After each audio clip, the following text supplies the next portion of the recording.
Unit 13, Festivals. Listen and read. Thanks for inviting me to the rice cooking festival, Ba. Can you explain what is happening? Sure. There are 3 competitions: water fetching, fire making, and rice cooking. Where does the water come from? There's a river about 1 kilometer away. One person from each team has to run to the river. There are 4 bottles of water on the riverbank, and each runner must take a bottle and return to the starting position. That man seems upset. What did he just yell?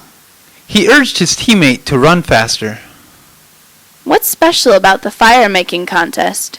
The fire is made in the traditional way. 2 team members try to make a fire by rubbing pieces of bamboo together. The winners are the first ones to make a fire.